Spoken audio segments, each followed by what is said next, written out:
Hi, everyone. Thank you for joining us today. I am Gemma Clark. I am an associate solicitor at Wright Hassel in Leamington Spa, and I work as part of our employment law team.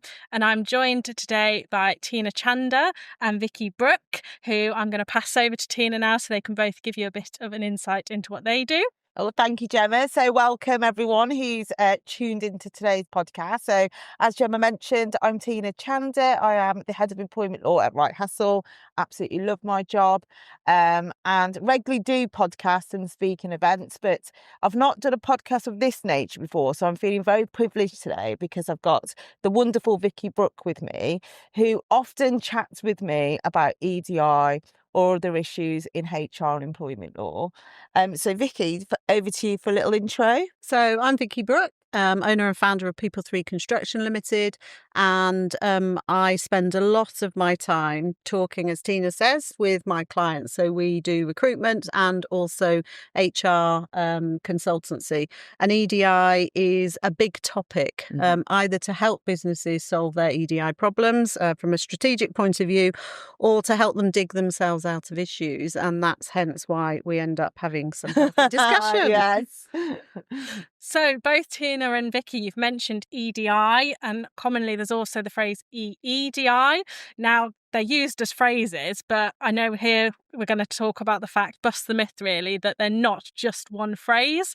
They're different concepts and they're used within the workplace, but we want to know what individually each of those letters stand for and what really does that mean for workplaces.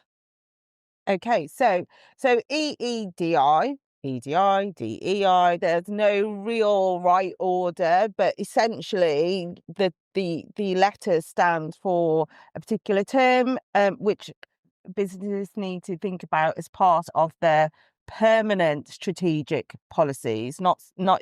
These aren't fad terms. So we're talking about equity, we're talking about equality, we're talking about diversity, and we're talking about inclusion.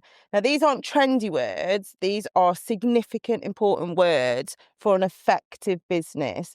You cannot have an effective business without an effective workforce. And that effective workforce has to feel that they are in a workforce which is diverse, which includes them, which values equity and equality. Wouldn't you agree, Vicky? Absolutely. And I think the thing is that businesses understand what they are and they may have a policy, but they don't see it through. And that leads to tokenism.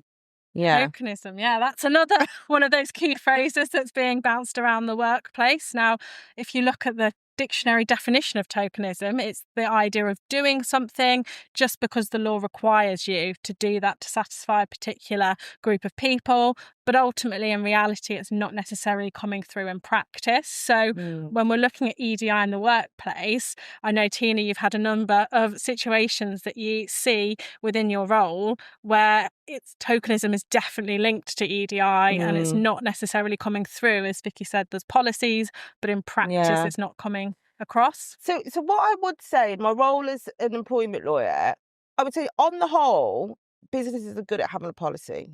Yeah. But are they good at knowing what's in the policy is very debatable.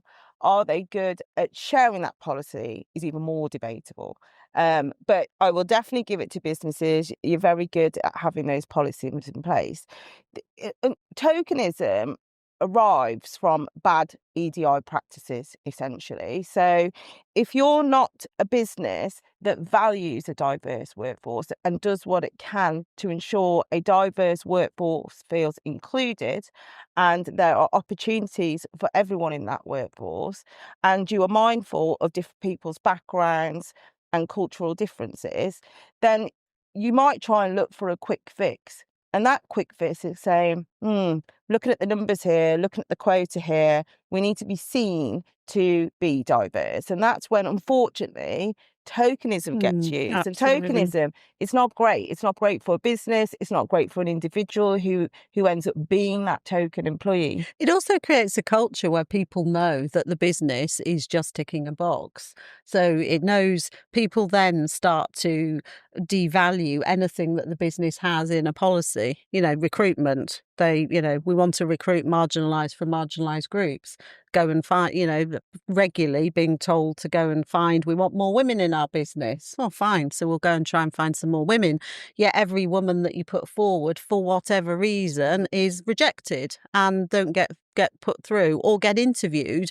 But the outcome is that they're going to choose a white, certainly in construction, white middle-aged man. It doesn't happen all the time, but a massive example where the policy will say we're diverse. Their website promotes the fact we're encouraging women to apply, but actually the reality is that they're not. And I think that can often leave the staff members feeling undervalued as well. I've had previously someone mentioned to me that they're one of the only females within their business. So when they look to interview, she's always on the panel because they want to come across as being diverse and having people within the business. But she knows she's actually only on that panel, not necessarily from her merits, because of her gender.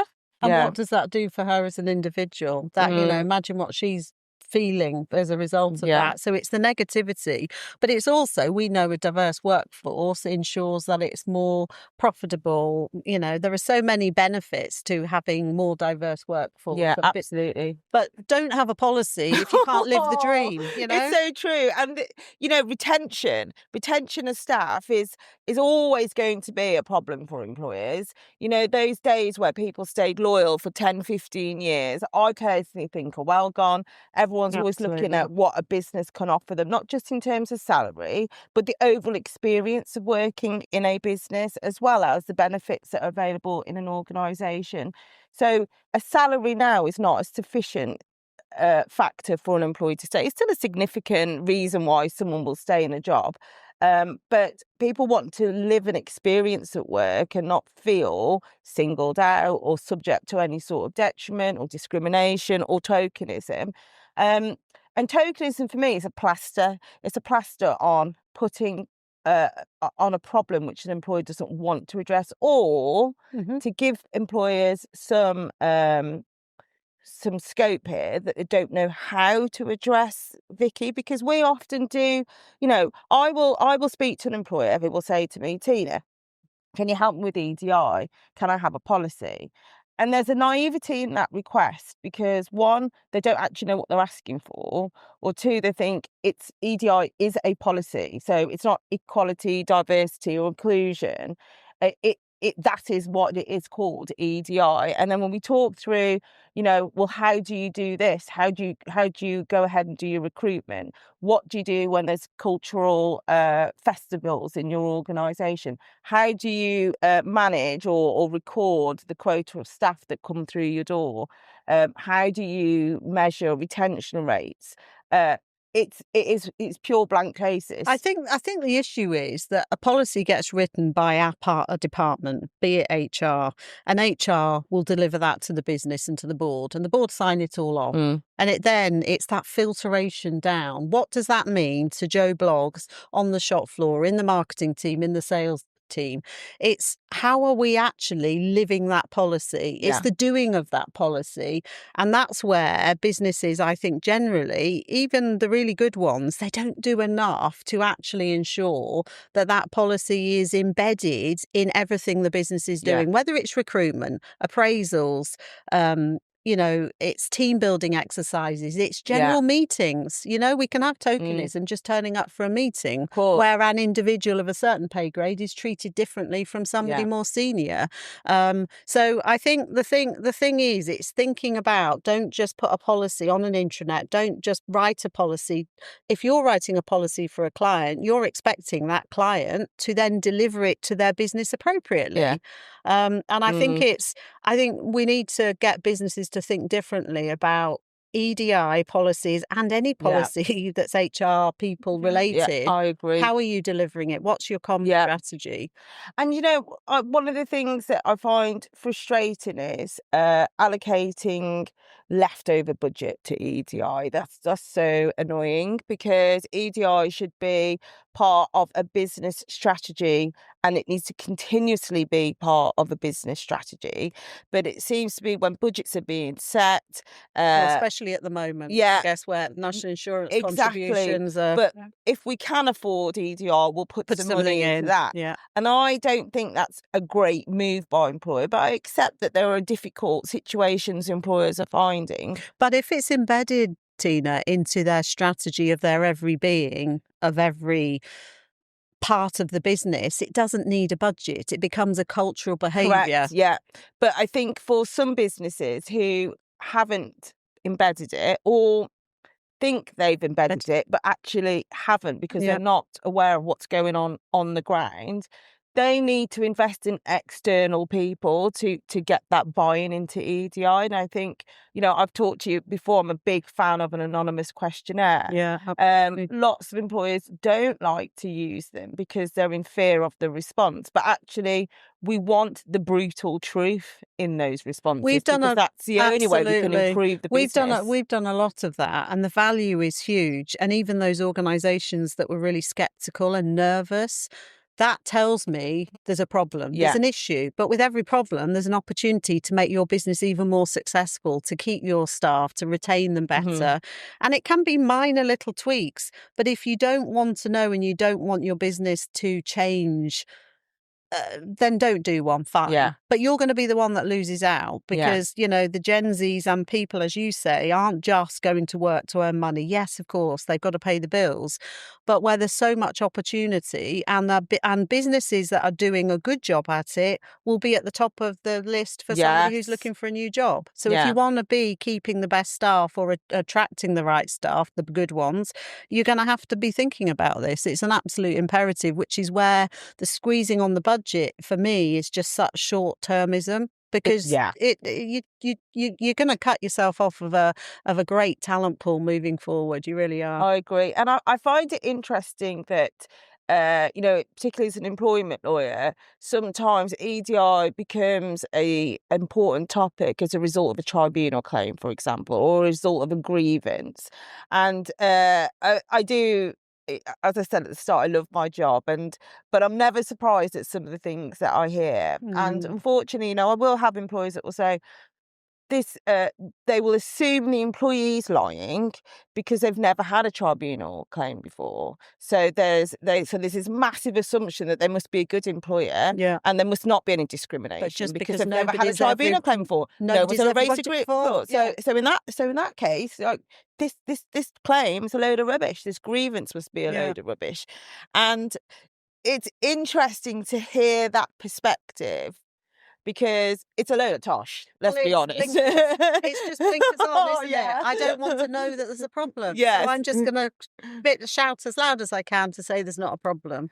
And that's really where EDI and having policies and living it, if they actually took some time to step back, they would learn. And isn't it sad that people feel they can't have a voice?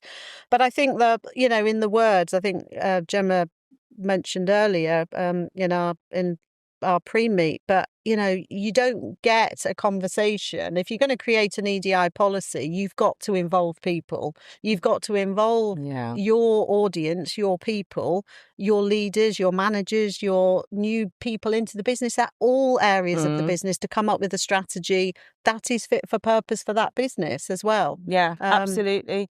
And the benefits of getting it right outweigh all the other benefits that are offered to employees, because for workforce that feels inclusive will drive performance. Absolutely, 100%. A workforce that is diverse means it has a greater pool of opinion and talent to bring to a problem. A workforce that believes in equity means you're going to get an equality, you're going to get promotions and applications and growth from all sectors of society. Well, and people, the team, the new people, the existing people have a voice, and voices are good. And sometimes we need to curb those voices and culture those voices and support those voices. Sometimes they're right, sometimes they're wrong. But conversation is good, and we shouldn't fear it. And as leaders of businesses, we've got to encourage them to don't be nervous. Let people speak, talk. Everything's workable through. There's always a solution to something. But I think for me, I suppose, as the oldest person sitting around this podcast today, in my day, young at heart. I think the issue is there wasn't the word EDI, but I grew up in businesses that did it right. that were inclusive, that did believe in equity. You know, so for me, it's a new word that is almost talked about so much that it's talked about as a problem rather than actually this is best practice. This is Yes. what should be being done.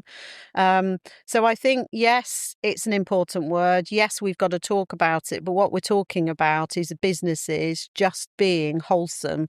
Yeah. Employing good people, the right people, regardless, supporting Mhm. people, supporting views. It's Yeah. not rocket science, is And it? adopting really? the right behaviours. It's the Yeah, behaviours you would correct. want in a business. Business, exactly. And it's not getting too caught up on the words either. A lot of people talk about equality, and there's now sort of the move to equity, because Yeah. the idea is it's not everyone doesn't necessarily start from the same starting line. Someone might have a disability, and as a result they might require reasonable adjustments to be on the same level. But that's not playing new. field. That's always Yeah, been the yeah, case. yeah, It's exactly. just, and sometimes I think it's like labelling with mental health, for example. Some people believe a label's a benefit for somebody with mental health. Somebody else who's got mental health might not want the label. Regardless of what we call it, it is cultural. It is behaviour. Yeah. And that is at the core of everything. Absolutely. And, you know, the EEDI, it's discrimination laws underpin it all. Yes. And we've had discrimination laws around forever.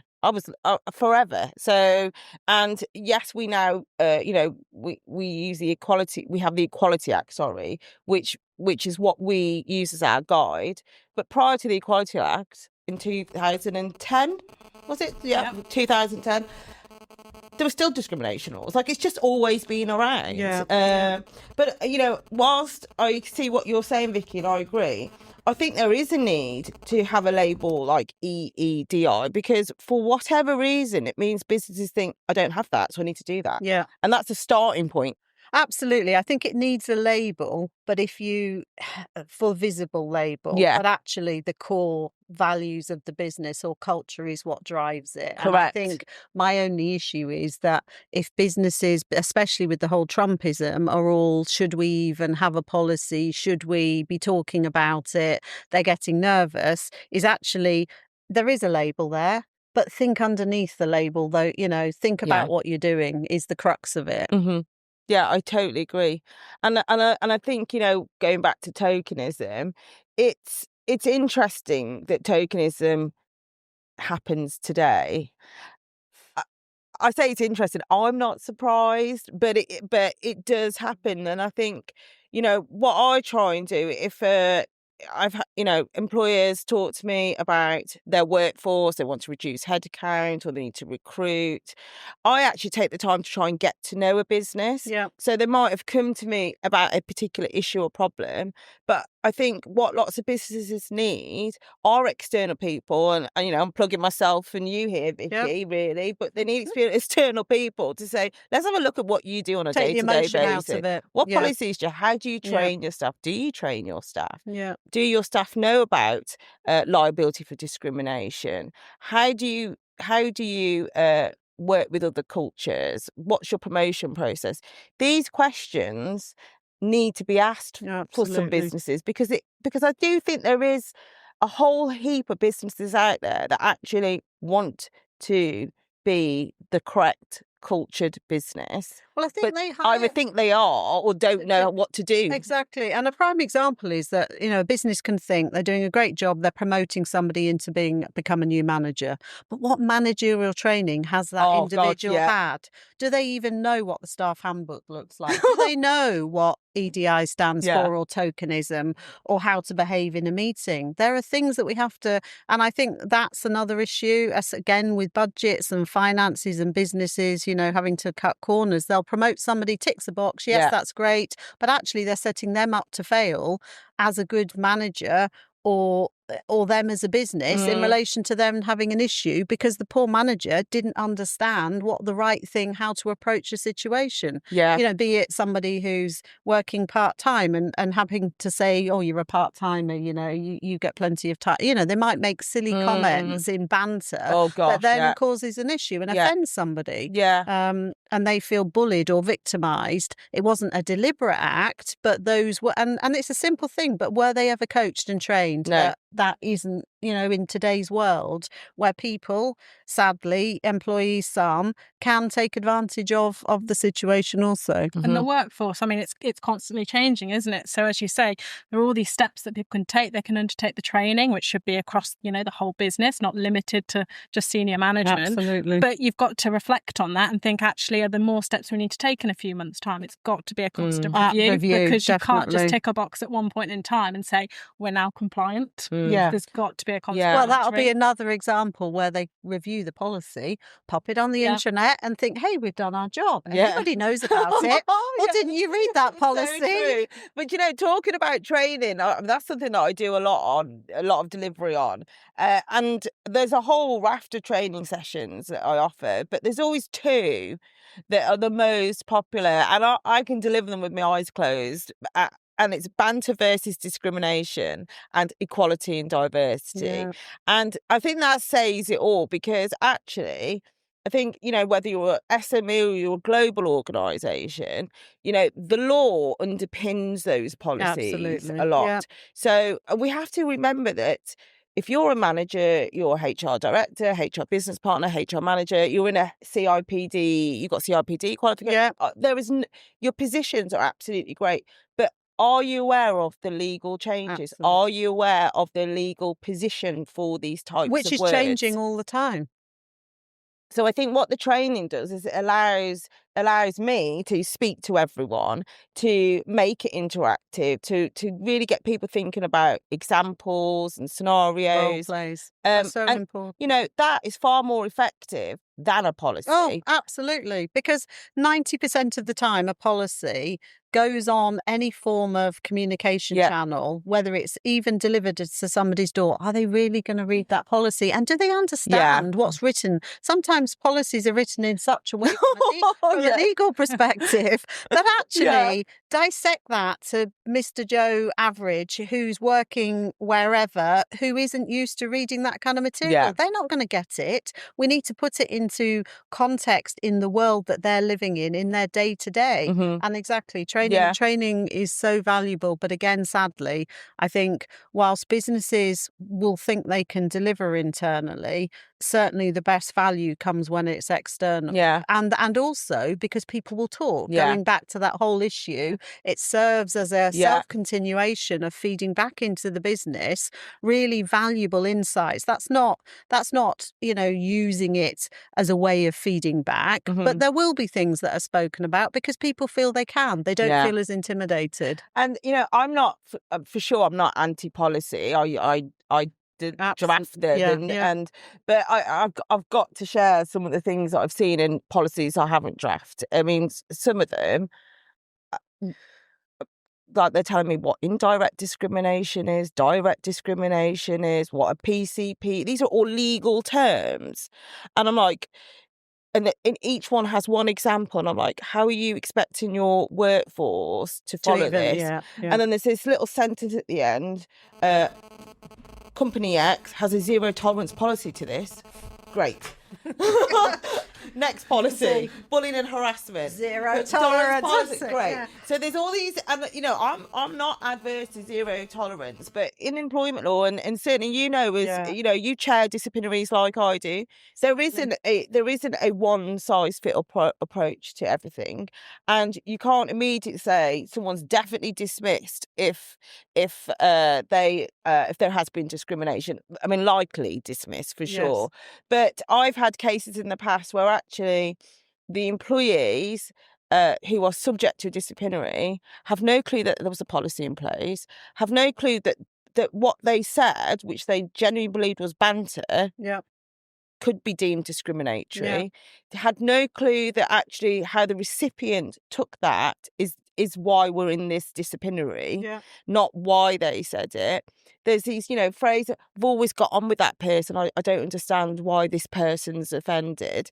And, your policy is not going to be able to explain any of that. No, absolutely not. And if a business can't afford to deliver training, that's okay. But look what we're doing. We're having a round the table discussion, absolutely. and we're educating. Hopefully, we're giving some insight to everyone today. But there is always a way to make sure that your workforce knows about EDI and discrimination laws. 100%. I think one of the things that I've been involved in when I've sat in a business, whether it be consultancy or on a board heading up, is things like a task force, an EDI task force. As you say, conversation is key. Speak about it. And if something comes up and somebody's sitting around the table that's part of that EDI task force, go away and do some action and then bring it back to the table, talk about it some more. It's that cascading of that information and ensuring that we have people sitting around the table in those task forces that are an apprentice, somebody at a more junior level, right the way up to the top, and that we have full representation.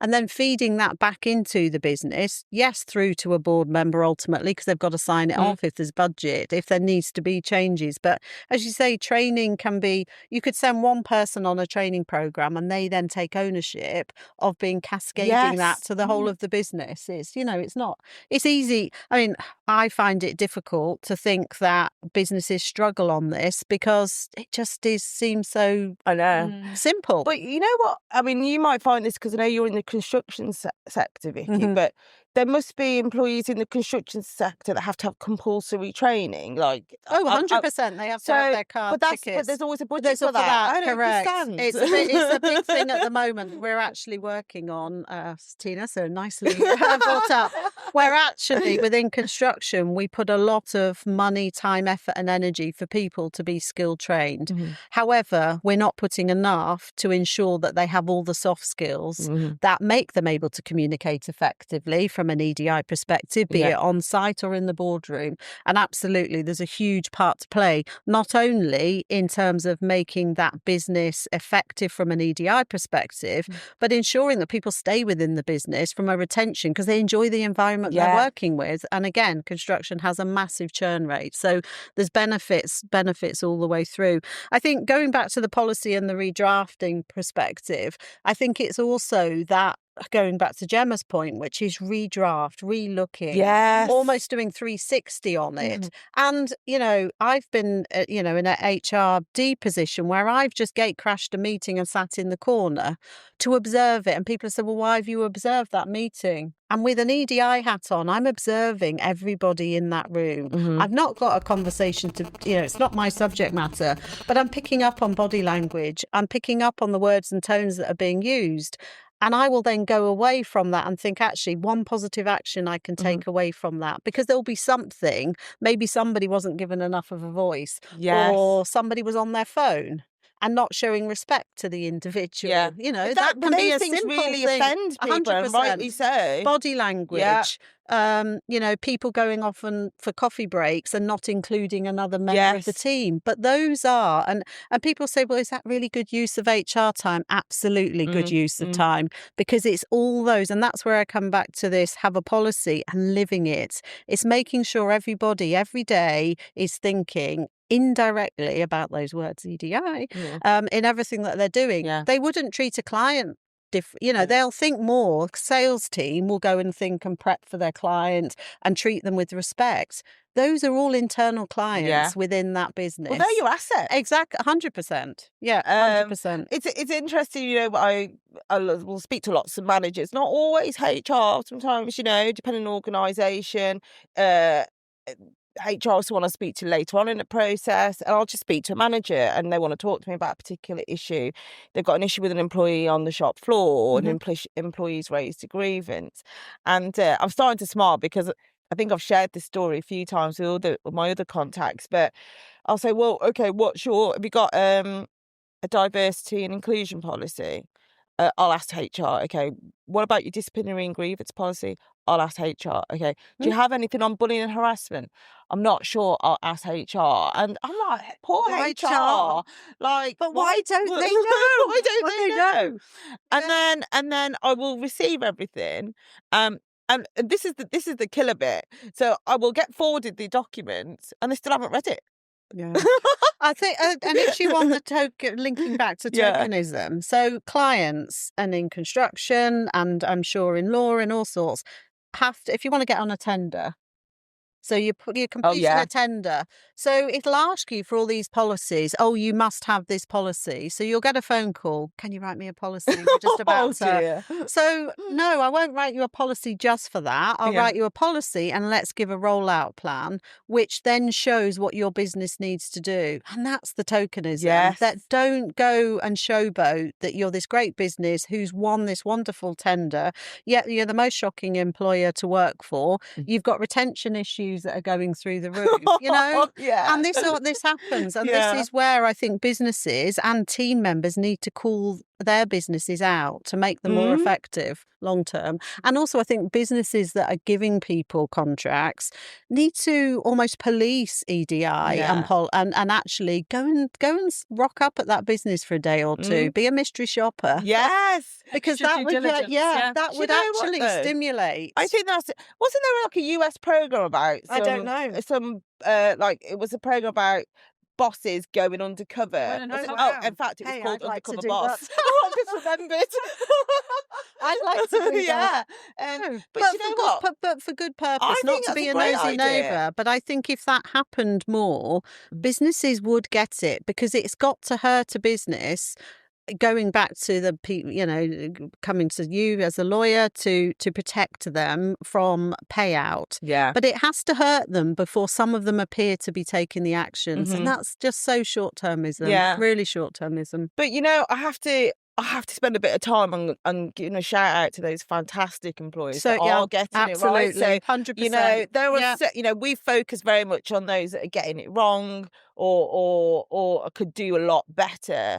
But there are so many employees out there that are smashing it. Absolutely. That are making it part of their business strategy on a daily basis, that have got it right in terms of it's part of their culture and care. Yeah. And so those employers, rarely have issues when it comes to discrimination. But as with everything, it's the bad news stories that get to the top. Yeah, and that's what we read and hear about. But absolutely. And I think it's a shame that we don't give a big enough shout out to those fantastic employers that are getting it right. Absolutely. And I think a lot of the good businesses, there seems to be a growth that they've started small, they've grown, and they still keep those core values, which we now call EDI and culture and what have you. But I think certainly within construction, there are some great businesses that are doing a fabulous job. And I'm sure, as you're saying and we don't. One of the things that we're trying to work on within construction is to accredit those businesses that are with a formal accreditation. And there are now companies out there that are actually giving EDI accreditation and a kite mark almost to say this is where you are in, that's good. Which is fabulous. And we're working on something new and exciting at the moment to support that, because then it will mean that those that want to come on the journey to make things better will know where they are. Well, this is what really good looks like, and these are the great companies that are doing it. And it's not a matter of you've got a 6 out of 10 and this is a 7 out of 10. As long as you can prove you're on that journey, that's great. Yeah, because it means you want to make a difference and change. But employees, prospective employees and current employees will be 100%. Oh, they will. So this is I'm all for this. Yeah. And because I think it will make those that aren't getting it right take some time out to get it right. Yeah. But why would an employee not want to go and work for a company that is getting it right? That has a great culture, that has a great perspective, that promotes positivity and inclusion. Like, why wouldn't you go there? When I'm recruiting now, it is the first thing that is talked about in terms of retention. What are they like? How do they value their people? What's their policy on this? And coming back to policies, they do want to see some of the policies. But on maternity leaves and things like that, people are wanting to value that culture, that EDI value of a business. business, why will I jump? Especially if they've been in a business for 2 years plus and they've got some protection, they're going to want to know that is a safe organisation for them to go. And it's not a hire and fire, and there isn't all sorts of politics and nastiness going on. So 100%. And again, comes back to right at the beginning where we started, is that if you've got a choice, you're going to go and work for a company that 100%. that looks good, sounds good, feels good. Yeah.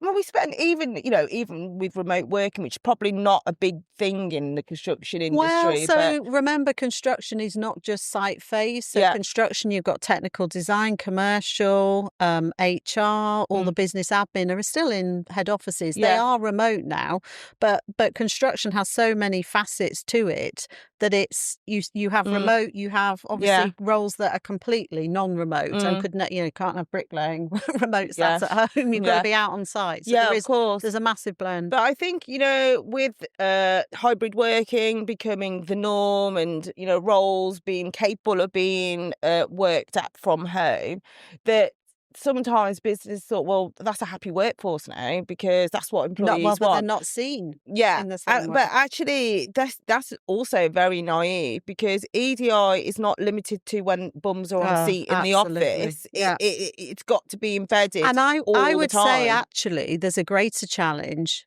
when they're working remotely, because those subtle non-verbals, actually people can misinterpret far more sat on a screen at home. Yeah, absolutely. So I'd say it's even stronger. So really good point. And I know pre-COVID, I would rarely read Teams messages or Slack's messages or WhatsApp group messages. They never really featured as significant parts of evidence. No. But now, I do enjoy reading all these conversations, but, it's a significant part of evidence, whether it's a grievance that's been raised, whether it's a disciplinary that I'm dealing with, or whether it's a tribunal claim. I can guarantee that there'll be a bunch of either Teams messages, Slack messages, or WhatsApp group messages. Yeah. And what's really, really interesting is the common theme in all those messages is the laid back approach to speaking to your colleague. Yeah. And that's okay. That's okay. But there's laid back, and then there's saying something which is off key and discriminatory and completely out of order. But I think it's the world we live in, isn't it? That people think that because it's a form of media conversation, it doesn't count. It doesn't count. I don't understand. Yeah. We're actually, because Charlotte and I, one of my team, are creating some new training at the moment, and believe it or not, it's about business etiquette for new people coming into construction. That what is acceptable in an email? What does an acceptable email look like? What's an acceptable emoji these days? Yeah, There's some terrible ones out there. That's a whole new conversation. But there's I have had businesses ask me how to can I train their staff on remote working, and that is all about down to etiquette, agreeing behaviours, having your camera on, how you speak to your colleagues, being mindful that is still a communication message teams, Absolutely. I think, it comes back to the world of Instagram and people doing, FaceTime type calls. People then think actually a Teams business meeting is appropriate to turn up late, to not have your camera on. To be still in your jammies. What's that about? Why do people wear jammies? You won't. That will never happen. But this conversation, it could just go on, can't it? It can go on, and you can see how this is why we speak so much, because we start off on a topic, and then there's, we work in different sectors, but we have the same drive and ambition when it comes to EDI, and there's so much overlap in what we do. 100%. And you haven't shut us up yet. I know. It's great to listen to. I think, as I said, we've talked so much about EDI, EEDI, and obviously ways that businesses can look to improve and the mechanisms they can take, so it's not just tokenism. But as Tina said as well, it's also important to give a shout out to those employers who are taking genuine steps. Absolutely. And that they're not scared by the idea of a potential claim, because we see them a lot, potentially vexatious claims.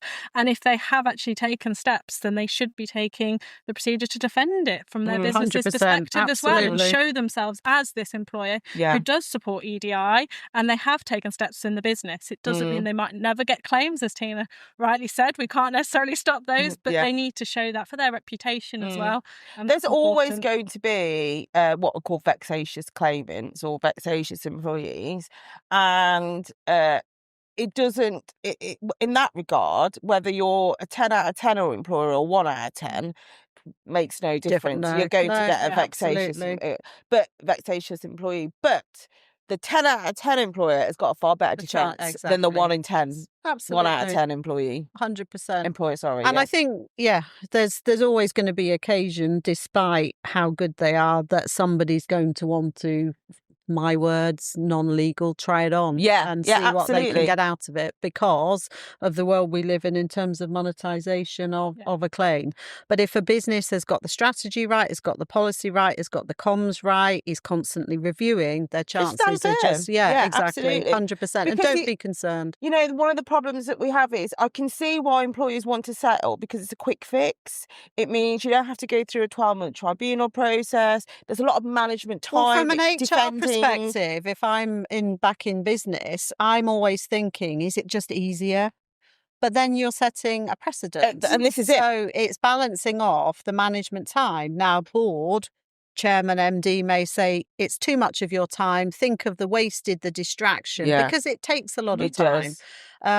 But equally, if you know as a business, this is absolute tosh, then you have to stand up to that. Because if you don't stand firm, you're just allowing a sort of tsunami of this happening time and time again. And, you know, when I'm advising clients, it's an option. It's always an option to do a commercial settlement.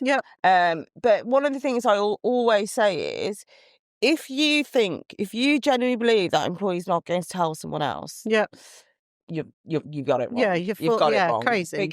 Because employees will talk and they'll use WhatsApp to tell everybody. And you've got to be careful because you don't want to set, as you pointed out, you know, if it gets round, just say this: they don't want this to go to tribunal. They'll settle. Absolutely. That's it. Yeah. So there has to be, the best position you could be in is to be a 10 out of 10 employer and to say, I'm going to defend this. 100%. Open record at tribunal. Absolutely. And you can show, and you can be in the judgment to show what steps you've taken. Absolutely. Because from an employee perspective, if you know somebody's hasn't been pulling their weight, and for whatever reason they're then been let go of, or there's an issue, and they then make a claim because they think they've been treated badly by the business, you tend to find the employees get frustrated if the employer doesn't stand firm. Because then when they're wanting a bonus or they're wanting, I don't know, something new in the canteen, you say we don't have the budget for it, they'll be thinking, well, actually, if you hadn't have given that money to Joe Bloggs who's just ripped you off, you would have the money. So everyone knows what happens. Exactly. Employees are incredible. They know everything. 100%. And if they don't know today, they'll find out tomorrow. So, no, absolutely. But I think it is a really important point that, you know, businesses must, if they're also coming to a lawyer, by the stage you've got HR said, right, we need legal representation. If you're entrusting that employer, entrust them. Let them get on with it to deliver. Don't change your mind. You know, don't go and dip your toe and then say, oh, well, I'm a bit, we'll settle anyway. Pointless. Why, you've wasted everybody's time then, your money and the process. I agree. Yes. Well, I think there's an awful lot from both of you there, which is brilliant. It will give everyone a lot to think about. And hopefully there are some tips in there from both Tina and Vicky that will help businesses moving forward in their thoughts as to how they might make sure EDI is integrated fully within their business and it isn't just tokenism. So thank you for joining us. We've had a great time. Well, thank you. I have to be honest, I haven't quite know where I'm meant to be looking in this. So anyway, thank you. I've had a great time. Vicky, thank you so much. It's been fun. And Gemma, thank you for facilitating. No problem. Brilliant. Thanks, babe. And no more tokenism. No.